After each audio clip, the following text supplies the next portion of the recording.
Troy, can you send me whatever pictures you have?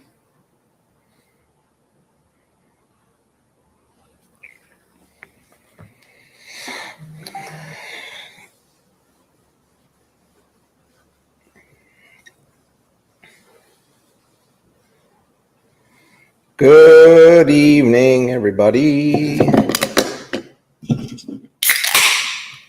Who's ready for some more rain?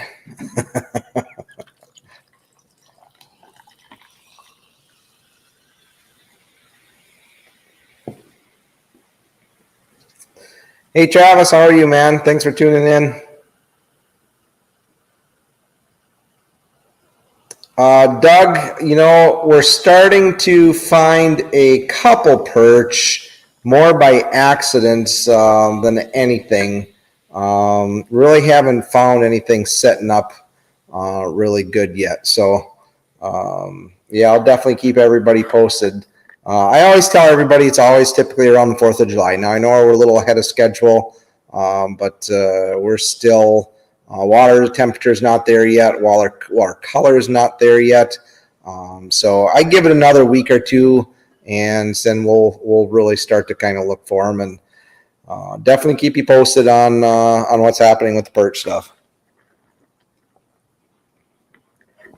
Now, we had a fantastic day today. I had a double trip actually today. Had a family from Southern Illinois out with me yesterday and today. Yesterday, we wanted to go try Too Much Rain, Water is Gold Color. Coot, that gold color is walleye color, man. The family yesterday wanted to try and catch some walleyes, and with the calm weather and hot sunny days, we just decided to go troll and went out to Poygan, and there's actually a pretty good trolling bite going on. There's a couple of pods of fish out there that guys are whooping on pretty good.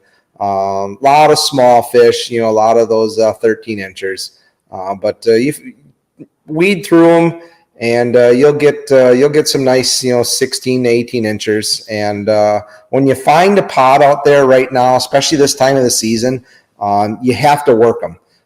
Don't go too far out of that pod. Turn right back around and just keep going over the top of them.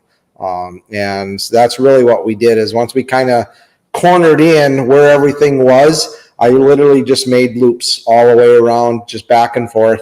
And yes, there were a bunch of weeds yesterday because it was flat calm, and after all the rain and wind and everything else out over the spots where we were fishing, there were just pockets of weeds, and nothing you can do about it. I mean, all you can do is keep your lines clean and just keep working baits. I really didn't get a chance to sit down. You were just trolling through. And really, it didn't take long to get bit, to be honest with you. Once you found the pot of fish, get your baits back down. I was running Flicker shads, number 7s, about anywhere from 15 to 20 feet back. The number 5s, I was running 25 feet back, and the Salmos, I was running 25 feet back as well. And when or color-wise, everything had to be some sort of white. That's what we caught all the walleyes on, is whether it be white and purple, or the white and chartreuse, or just plain white like a ghost color. We really didn't get many sheephead. And speed, I was doing a lot faster than everybody else was too. I was doing like 2.2 to 2.4, a little bit faster. We did pick up a couple white bass, I think only 2, but no wasp, Coot. I got rid of my wasps, man. I had all kinds of problems with those things, and just decided to get rid of them. And I just couldn't get them to tune right. I couldn't get them to run straight. And I just, you lose confidence in the bait if it doesn't work, and it just wasn't working for me. So I just kind of moved on and started with some other stuff. So sorry, man. I wish I could have got them to work. A couple of those colors were really nice, and we caught fish on them when we'd find one. But first gen was bad, and I never repurchased them. I got rid of them and just kind of stuck with what I had here. I need another crankbait. Like I need another hole in my head. Seems like every time something new comes out, I can never just have 2 or 3 of each color. It's got to be 6 to 8 of every color that's out there. And I'm running out of room in my nitro, man. I got to get rid of some of my stuff. I'm starting to fill it up more with plastics now and quit the trolling stuff. So lots of fish out on Poygan, guys. If you're looking to get out someplace, if it's too windy on Bago, or you just don't have a place that just really get out, the areas to kind of concentrate on, really dead center in the middle of the horseshoe on the very north end and on the very south end, running the breaks in that 6 feet of water or so, was really good. That's kind of where we found most of our fish. I did make a pass. I started out kind of back by the canes out from Duck Inn, and just kind of zigzagged and worked my way all the way east, and really didn't do much. I mean, I really wasn't even marking anything. So then I turned around. One of my buddies gave me a waypoint to check that they had done on Saturday. So we went up and kind of checked that area, and I really didn't see much there either. So then I just kept going, running the contour line a little bit further east. And as we got further east, seeing quite a few more boats out there too, and they were kind of all working an area. And it didn't take long. I mean, literally, as soon as I started seeing fish on side imaging, dropped lines in, and I think we had a walleye on, pretty much right away. And it was pretty much nonstop. It was just a steady action. I wouldn't say it was gangbusters, but look at the conditions we're dealing with. We got clean the baits every 2 minutes, taking fish on and off, and dealing with a family that we're newbies, and trying to teach them and kind of go through some stuff. And it was fun. It was just a great all-around day. I think we ended up with 17 walleyes, 2 catfish, and 2 white bass. So all in all, it was a lot of fun. They caught fish, and that's kind of all that mattered. And then today we did something different. We wanted to go do some casting, and we came out and checked some of the lakes over by me here in Washera County. And the bluegills are there. They're really set up on their summer patterns, but I honestly think that with all this rain the last couple days, the fish are full. I don't struggle when it comes time to bluegill fishing on these lakes. I can usually hold my own pretty good when it comes time to chasing these fish. And I put the live scope down, or the Mega Live, and I was watching them today. And we were on schools of 30, 40 and at a crack, all really good fish, and I couldn't get them to bite. I was throwing everything I could at them. I was throwing plastics, throwing live bait, crawlers, different jig colors, different jig sizes. fishing them underneath slip bobbers, fishing them just casting jigs. It really didn't matter. I'd watch them follow up on the scope or the Mega Live, and they'd come up and then they just slowly go down. They weren't even really super aggressive. Now, when we found some of the nurseries, some of the 4 or 5 inchers, you cast out and the whole thing, and they'd come and eat you. But that's not what we were after. We were looking for some bigger fish, and we got a few. I think we probably ended up with about 20, 25 of some good 8.5 to 9.5 inch fish. One really good crappie. Their daughter was a rock star. She was really in tune to fishing, and what was funny is when they got done yesterday, they went back to their cottage. They're staying on one of the little lakes over here in Watoma area, and they got back to the cottage, fished all day, and as soon as they got back, she went back out on the dock and in the water and started fishing again. So I told her dad that she's going to make some guy real happy someday.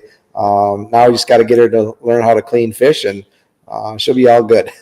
So congrats to those guys for catching their first walleyes. We had a lot of fun the last 2 days. And then this afternoon, I had another gentleman come out and fish. We decided to go back to Winnebago this afternoon and do a little bit of walleye fishing. They wanted to kind of learn some Ned rig tactics and throwing some Neds and some jerk baits and swim baits. And it was a pretty successful day doing that as well. I was a little nervous with the crazy water conditions. Stuff was floating everywhere out there. If you're a power boater or even just regular boating, I'm going to warn you right now, how many big logs and deadheads that we came across is kind of scary. There's a lot of stuff floating out on Winnebago, a lot of weeds, a lot of junk. You got to be really careful right now if you're just going to wide open throttle it and head out. Keep your eyes on a swivel and make sure you're watching in front of you, because there's a lot of stuff out there. And then on the south end, there's pieces of docks and stuff missing. And I'm going to tell you firsthand that if you hit a dock doing 50, 60 miles an hour, the lower unit's going to be gone. I remember one of my first 219s I had with a 350 Verado on the back, like my third day out in the water, out on Poygan after a big storm.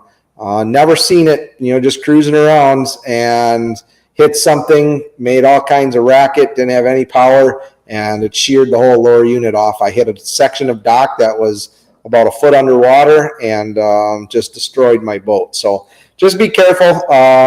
We had some pretty crazy storms, pretty crazy wind, and a lot of trees, a lot of branches. Actually, over at County Landing by Grunman, there's a big tree that fell onto the parking lot.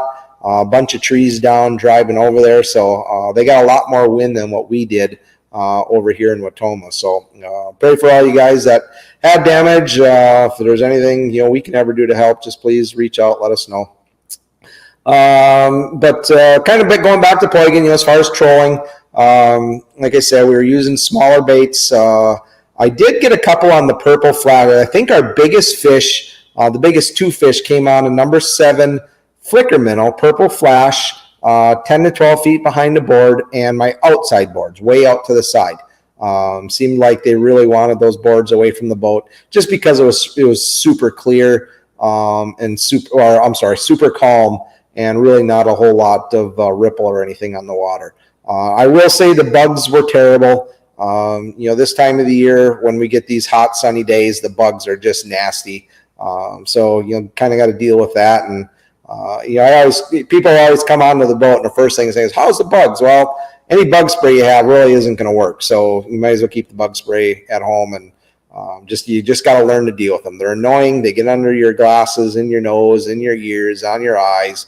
It's just one of those things where you have to deal with it if you want to go out and catch walleyes out on this system when it's calm and sunny and flat.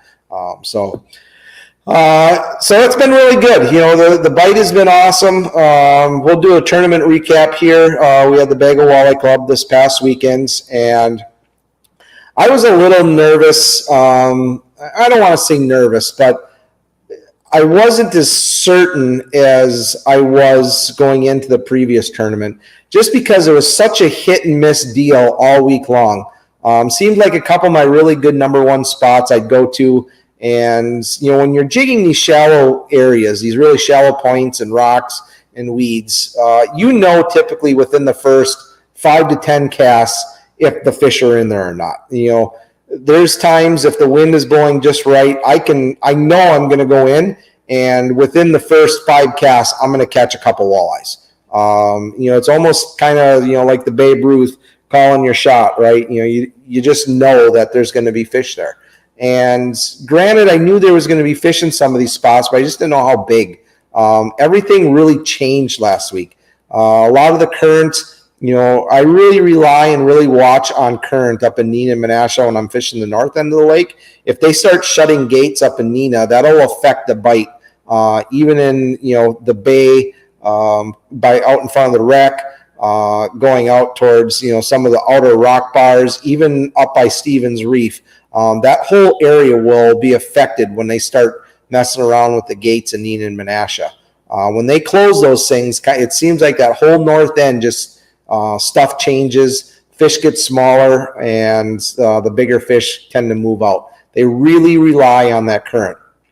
So when if you're watching, the currents and the dams and stuff like that, just pay attention to that if you're a north end fisherman, because when they close those things, it really affects the fishing and can shut it down. So I knew they shut the gates up in Neenah, so I was a little concerned, and I figured we'd still be able to go up there, get a limit.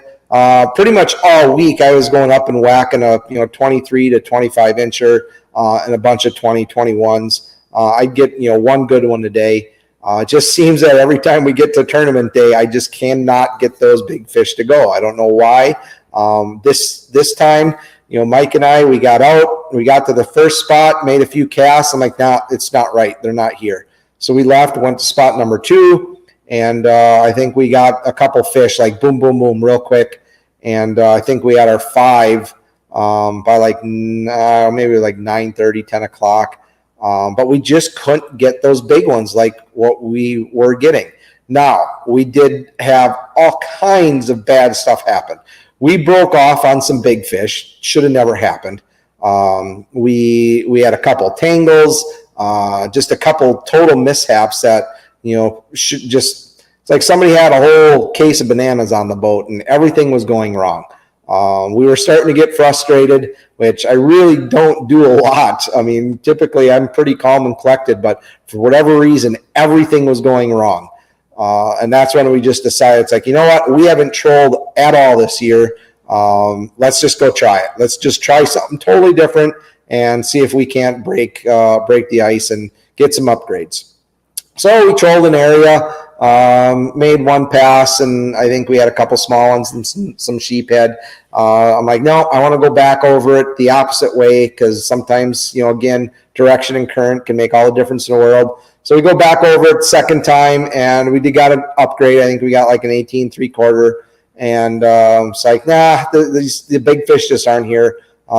Let's go try some other spots. So, having a place on the west side, and then having my grandma who lived on the east shore, I know a lot of spots on the east shore as well that when you get good, strong west winds, the east shore can really go. So I told them, I said, let's go for broke. Let's just go for a drive. We're going to go over the east shore, and we're going to go check out a few spots over there. So we go over, and we get onto, first rock pile, big point, and I make a cast, and I think it was like my second cast, and hooked into a big fish. I'm like, oh, this is good. And it did not feel like a smallie. I knew it wasn't a sheephead, but as soon as it got close to the boat, the digging started. It's like, probably about a 3 to 4 pound smallie. It's like, all right, well, there's smallies here. There should be some walleyes.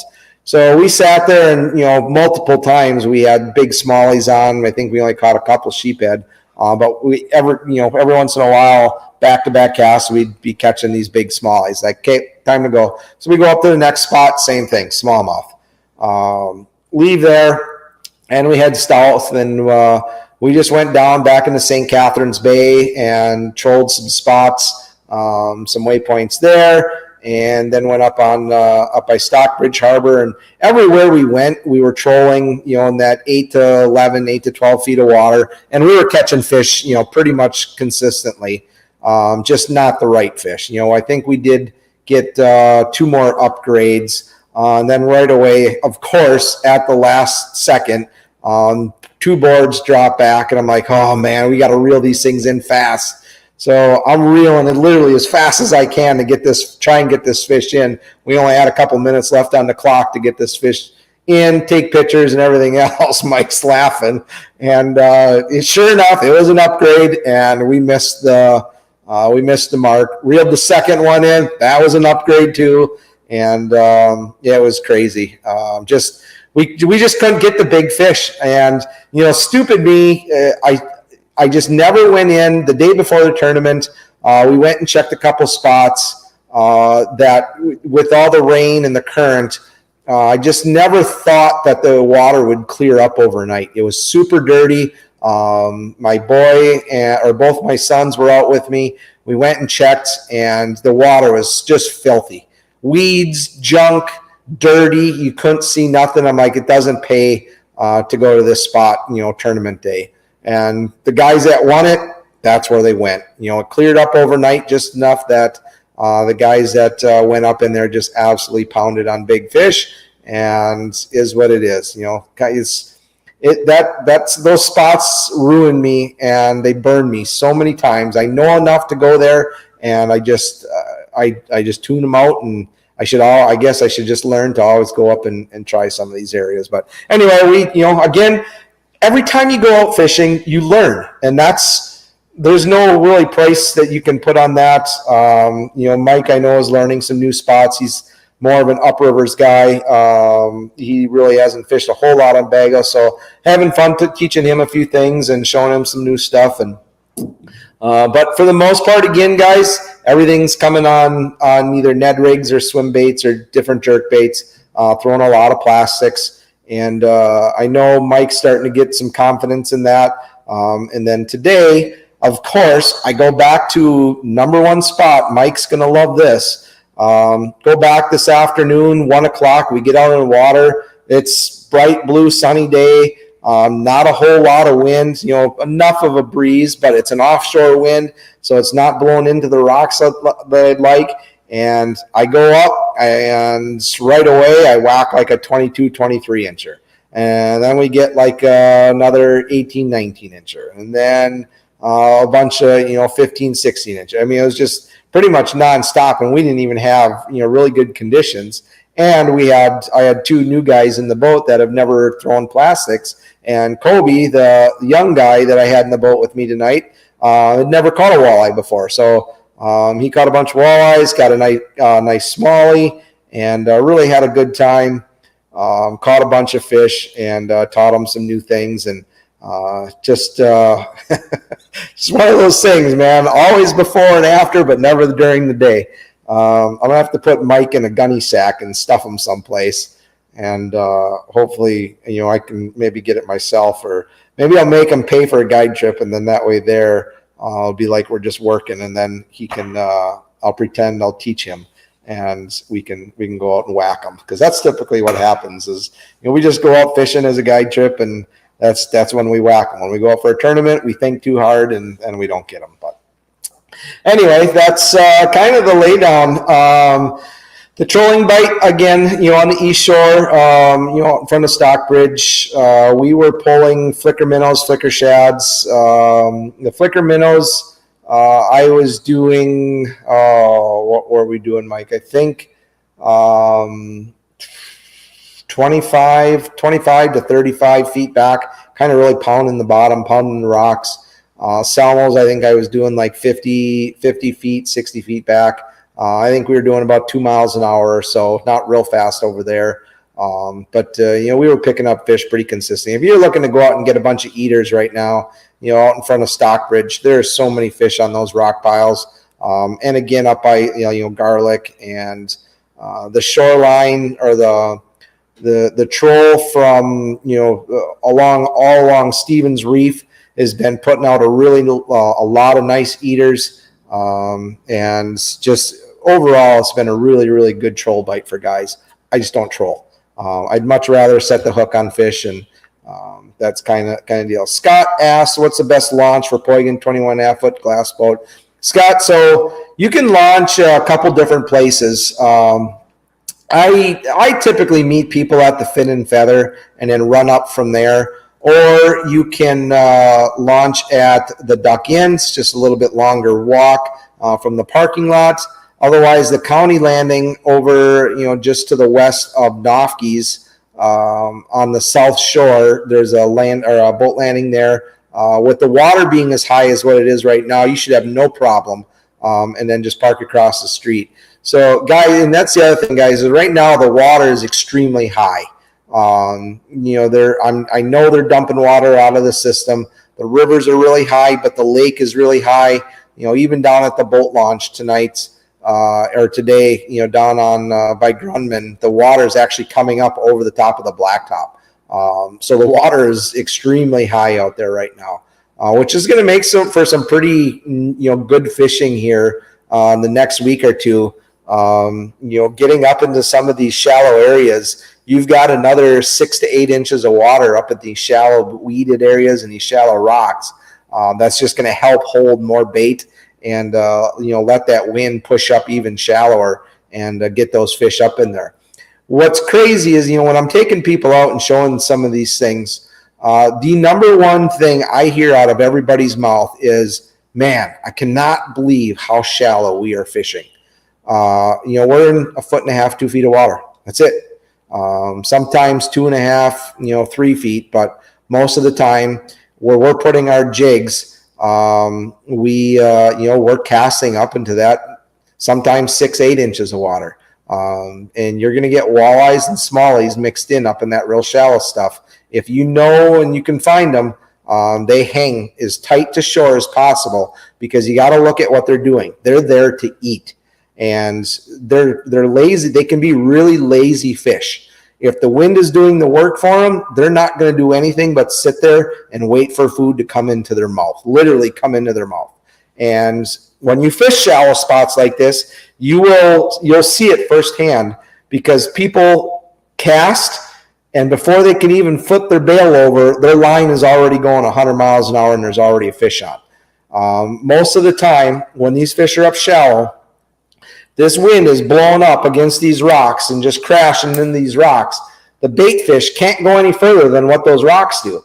So if there's a crevice, let's say there's some crevices, and that water blows into those rocks, and lately it's been a bunch of small little baby perch is what I've been seeing getting coughed up. That wind will blow those minnows into those crevices, and then as soon as the water recedes, those minnows come back out into the water, and those fish their faces are plastered right up against the edge of those rocks with their mouths open. So the wind blows, and as soon as the water flushes back, they're just sitting there with their mouths open eating. So I'm casting these baits, hit the rock and roll it off the rock, and before it even really hits the water, there's already a fish on it.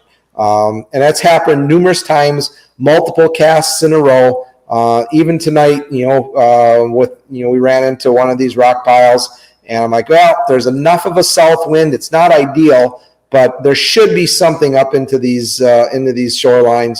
And right away, first cast, before it even hit the water, or before he even clicked his bail over, he was reeling in a smallie. So it just goes to show that these fish use the rocks as kind of a wall and a deflection point for bait. The stuff gets blown up into it, and it goes back into the water, and they just sit there and eat. And then when you catch one, whether it be a smallmouth or a walleye, as I'm lifting them into the boat, they're shaking, right? And there's just minnows flying everywhere. They're just puking bait up. And my boat, the last time we ran out there and did this, my boat, the whole front of my boat was covered in 1-inch perch. I literally could have scooped them up and put them back in the water, and that's all they're doing. They're just feeding on those small minnows wherever the wind's blowing, and you just got to find them. I mean, do your research, spend some time on the water, drive the shorelines. How I found a lot of these spots growing up on the lake. We knew a lot of these areas just from being kids and and fishing spots, but. I was telling guys today, the last couple of days, is that out on Winnebago, I've probably learned more this year alone than I have in the last 10 years. Just really, really forcing myself to think outside the box and to look for new areas and look for new things, and not go and fish the spots that I've been fishing the last 25 years. So it's helped me become a better angler, because not only now am I realizing, I'm putting two and two together. Certain areas, like, all right, I know another spot just like this down on the south end of the lake or over on the east side of the lake. I know just where to go, and I can go and hit 15 other spots like the one I found, and just knowing the system, knowing the lake. So some days, if you don't have anything to do, literally just go drive around the perimeter of the lake, mark spots. As you're driving around these shorelines, you're going to see, holy cow, look at this point. Look how far this thing comes out. It's not on any map. Doesn't show you rocks, doesn't show you weeds, doesn't show you points. You have to find that stuff yourself, because a lot of these maps just don't show it. So when you start doing that, you're going to start finding spots that are going to be loaded with fish. And when you find stuff like that, either make a mental note or put it in your GPS. And then, you get into a day, and you literally, all you got to do is start hopping spots. And I told the guys tonight, I said, we might hit, one or two spots, or we might have to hit 5 or 6 spots. But I guarantee you, once we get onto one of these spots, it's going to be loaded with fish. And you can, whack at them pretty good in a pretty quick manner. And that's exactly what happened. We tried, 3 or 4 different spots tonight, and we'd get one fish here, one fish there. Some spots didn't have any fish.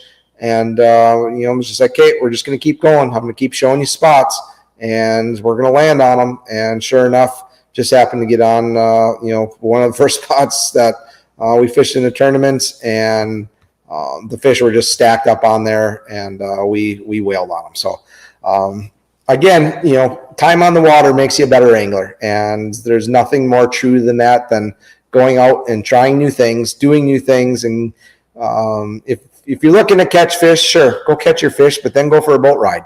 If you got time, go spend some time just researching, looking, marking, learning, and it's definitely going to help you.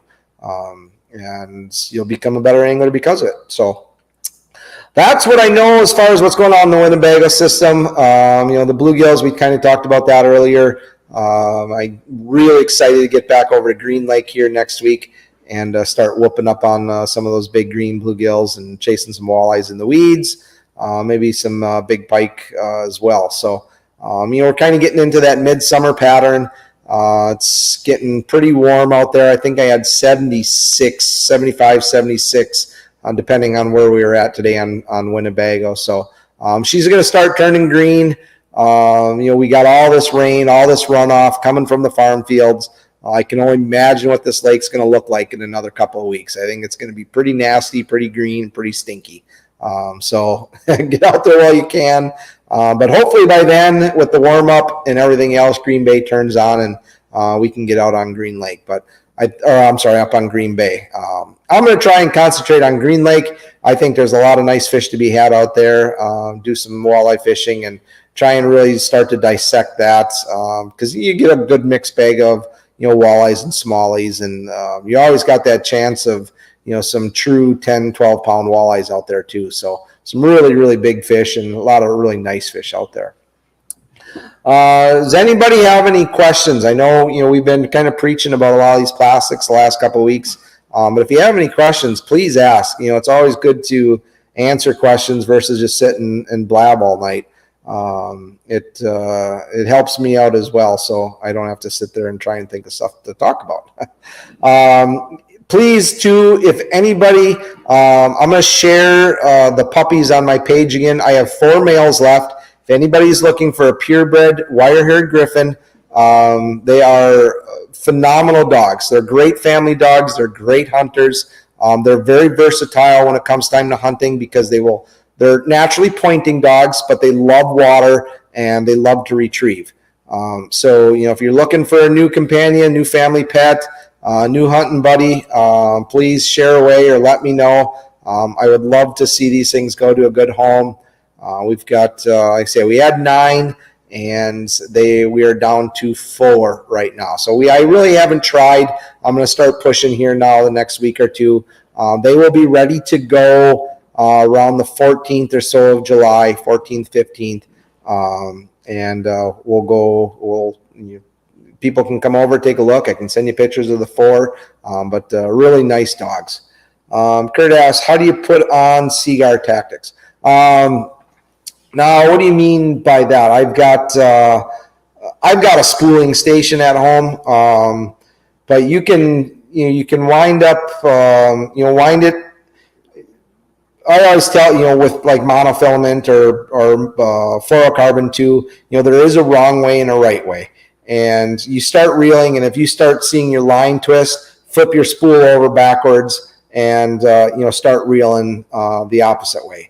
Otherwise, Kurt, if you're by my house, I won't charge you, man, and come over to my house. I'll gladly spool them up for you. I don't know where you live, but gladly spool them up for you. It only takes a couple seconds. And definitely get it done. But otherwise, reel a little bit, see if you're getting a twist in the line. If you're not, flip the spool, reel some more, see if you're getting the twist, and that'll tell you which way that it has to come off the spool. Let's see. Phil, so great question. When I'm finding these shallow spots, absolutely, I'm throwing jigs, and I'm either throwing, like a Ned rig, something a little bit slower. And if I don't get bit on that before I move and just decide that, no, they're just not biting. Like tonight, I put on, a 4-inch jerk bait and just started ripping it. And I totally believe, walleyes are opportunity feeders. They will eat, when they're hungry, obviously. But if they see something, they're very inclined to go taste it. They may not eat it, but if you're ripping a bait, they're sitting there just kind of mellowed out, looking around, and oh yeah, it's a nice day, and all of a sudden, this 4-inch bait goes by their face at 100 miles an hour. They're going to go look at it, and if they see it fall down to the ground, they might just go taste it. And when I say taste it, a lot of times walleyes they'll grab onto something and then spit it right back out. And if you're quick enough, that's how you hook it. And a lot of times we catch these fish just on those instinctive triggered bites. They're not eating because they're hungry. They're eating because they seen something that intrigued them and they want to go see what it is. And that's a lot of times what happens. So don't ever give up on just one thing. Fish a bait. I've always got 2 rods rigged up. And a lot of times, for fishing, tournaments too, I will have crawlers around, just because sometimes they want that good scent and, maybe the plastics isn't what they're looking for. So I'm going to start, typically, if I got a good rock blowing shoreline, my Ned rig is on, I'm pitching Ned rigs. I'll do 5-10 casts. If I don't get bit, I'll pick up my jerk bait, cast that out, rip, make a few casts doing that. If I don't get bit, all right, I'm going to throw a crawler out, make a couple casts real slow, drag it back. And if at that point I'm not seeing anything on the graph or we're not getting bit, I'm out of there. And then we'll go to the next spot. So that's really kind of how I go about, targeting an area. Greg asks, are the bluegill spawning or done on the Washera County lakes? Greg, they're done. They're finally starting to set up over the deep water. Really seen that today. A lot of the fish are hanging out over the 20 to 30 feet of water. And surprisingly, these lakes out here are a lot warmer than, the Bago system. I was really surprised at how warm these lakes got. But with all that, warm rain flowing over the hot sand, getting into these lakes, with the natural runoff, these lakes typically do warm up a little bit quicker. And, we had 80 degrees this morning on the lake we were at. And they're well done and starting to get into their midsummer pattern. So, small leeches underneath slip bobbers work good if you just want to go and drift. I like, using the Mega Live and just going out over the basins and finding the bigger schools and just start, throwing plastics to them, little bugs and, the larvas, those Z-Man larvas. I've got my own custom tungsten jigs I've had made up and finally got a chance to really throw those things today. And those things caught some nice fish. I like how well it holds the plastic on, and overall just been a great jig. So that's kind of the deal for late, mid to late summer stuff is just fish them deep And then early in the mornings or, late in the evenings, go up along the weed edges and just look for some surfacing fish. And, you can throw small jigs or even some poppers, or I love taking the fly rod out too and getting them. Hold on. All right, Okay, thank it's you. hot. Okay. Just got done. Thanks. Eli made me supper tonight. But yeah, so I will send my client for tomorrow. Almost done with the podcast.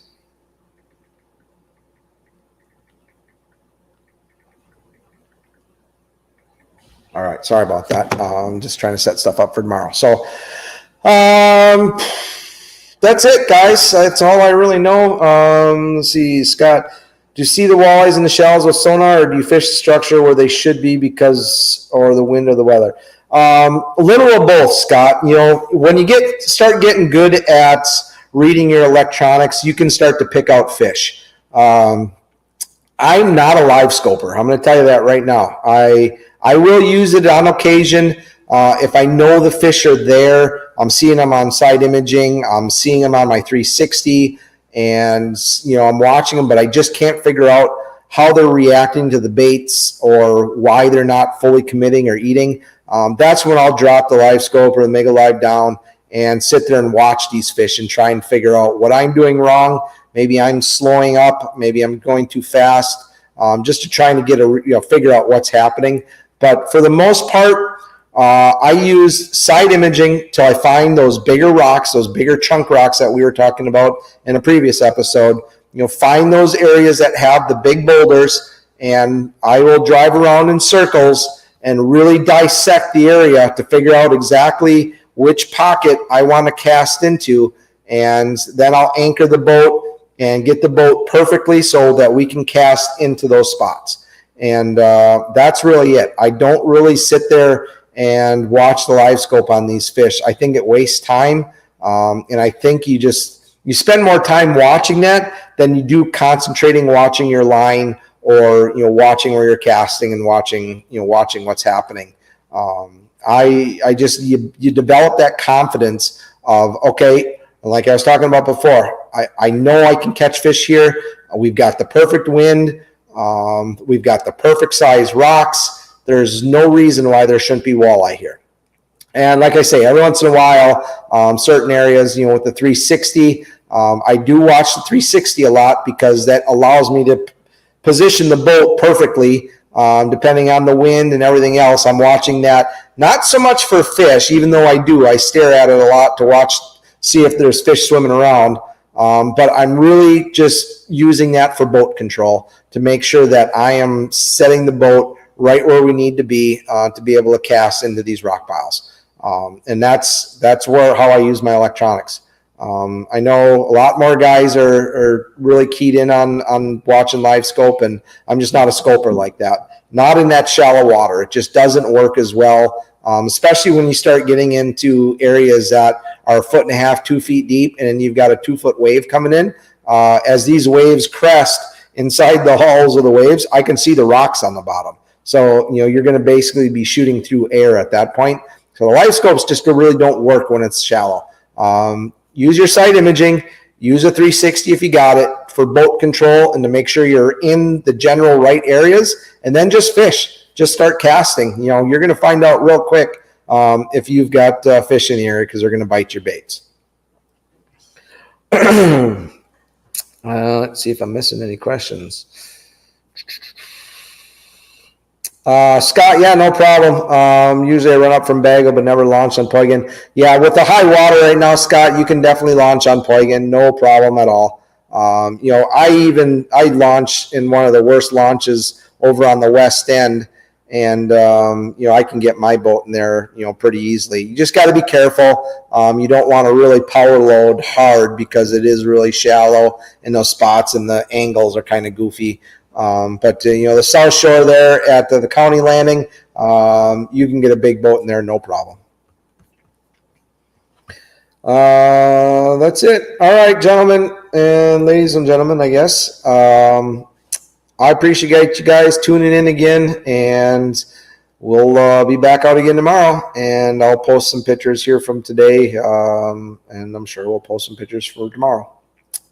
Have a good night. Have a good weekend, and good luck to everybody that's out there. Again, if you have any questions, whatever, please shoot me a message. I love reading the comments on posts and that too. And hopefully I'm helping you guys out a little bit, and you guys can start to put some of those trolling rods away. I'm trying to get Coot to put those darn trolling rods away and go do some jig fishing. So if Coot, if you're still watching, let's go shoot some videos with you jigging, setting the hook, and reeling them in versus just pulling boards. I love pulling boards. We had a lot of fun with the offshore stuff yesterday, watching the tattle flags go down. That's pretty exciting for kids. But this time of the year when the jig bite is so good, you have to capitalize on it. You have to take advantage of it. And because we're going to get into the dog days here, and once that happens, it goes pretty much to a troll bite, and we're going to be doing a lot of trolling. So, yep, that's it. We'll catch you guys next week, and enjoy the rest of the week, everybody. Thanks for tuning in. Cheers.